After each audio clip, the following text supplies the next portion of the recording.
Good morning my dear students. आज हम chapter number 5 शुरू करने जा रहे हैं जिसका नाम है फंडामेंटल यूनिट ऑफ लाइफ। तो क्या है, जो भी लाइफ है उसकी फंडामेंटल यूनिट क्या है, मतलब कि किससे हमारी बॉडी बनी हुई है, किससे चलती है। तो वो है सेल्स। हमारी बॉडी के अंदर बहुत सारे सेल्स हैं। रॉबर्ट हुक ने क्या किया था, हनी कॉम्ब जैसा स्ट्रक्चर ऑब्ज़र्व किया था जब उसने इसकी इन्वेंशन की थी। ठीक है, ईयर 1665 में माइक्रोस्कोप से उसने देखा था, उसको उसने नाम दिया था सेल। ये सेल की अनियन पील जो होती है हमारी, प्याज के ऊपर जो वाइट छिलका होता है, उसे हम माइक्रोस्कोप से दिखते हैं तो हमें सेल ऐसे दिखते हैं, बॉक्सेस से बने हुए। ठीक है, बीच सेल के अंदर क्या होता है, छोटी सी सर्कल, उसको हम कहते हैं न्यूक्लियस, सेल के सेंटर। ठीक है, और बाकी सेल के स्ट्रक्चर के बारे में हम आगे डिस्कस करेंगे। ठीक है, अब क्या है, व्हाट आर दी स्ट्रक्चर, ये सेल होते क्या हैं, सेल्स के बारे में मोर टू नो ये बॉक्स में दिया हुआ है। Cells first discovered by Robert Hooke ने डिस्कवर किए थे 1665 में, किसकी हेल्प से, प्रिमिटिव माइक्रोस्कोप की हेल्प से। ठीक है, ये सब आप रीड कर लेना, बेसिक नॉलेज दी हुई है इसके बारे में। अब यूनिसेलुलर ऑर्गेनिज्म क्या होते हैं, जैसे कि अमीबा आपने सुना होगा, जिसमें एक ही सेल होता है, सिंगल सेल। और मल्टी सेलुलर होते हैं जिसमें ज़्यादा सेल होते हैं, many cells, multi equal to many. Unicellular का क्या एग्जांपल है, अमीबा, पैरामोसीलियम और बैक्टीरिया। और मल्टी सेलुलर मतलब जिसमें ज़्यादा सेल्स होते हैं, उसका एग्जांपल है प्लांट्स, एनिमल्स और फंगाई। ठीक है, अब ये सेल्स के हर सेल की शेप अलग होती है, कोई लंबा होता है, कोई मोटा होता है, कोई चौड़ा होता है, तो उसके हिसाब से अलग अलग सेल अलग अलग तरह के होते हैं। ये पिक्चर में आपको बता रखा है, nerve cell, smooth muscle, blood cells, flat cell.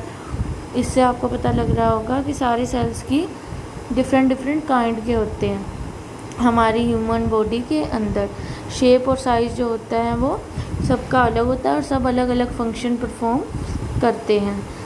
ठीक है, अब अगला है what is cell made up of, cell किससे बना होता है, हम सेल की डिटेल स्टडी करेंगे। ठीक है, अब इसके अंदर है, हर सेल के अंदर ये चीज़ें तो होती ही होती हैं, plasma membrane, nucleus and cytoplasm.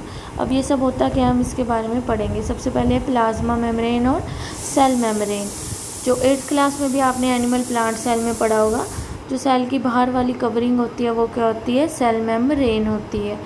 ठीक है, सेल मेम्ब्रेन का ये फंक्शंस होते हैं, 3 पॉइंट्स आपको दे रखे हैं, ये आप पढ़ लेना, ये सेल मेम्ब्रेन का फंक्शन होता है।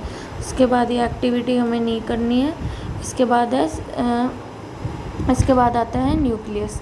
न्यूक्लियस क्या होता है, सेल के अंदर जो गोल सा स्ट्रक्चर होता है, जैसे मैंने अनियन पील में दिखाया था, वो क्या होता है, हमारा न्यूक्लियस होता है।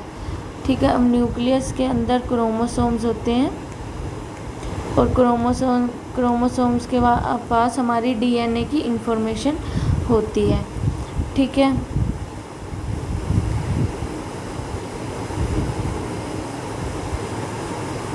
अब है साइटोप्लाज्म। क्या होता है, न्यूक्लियस और सेल वॉल के साइड का बीच का जो खाली स्पेस होता है वो होता है साइटोप्लाज्म। साइटोप्लाज्म के अंदर सेल ऑर्गेनेल्स होते हैं।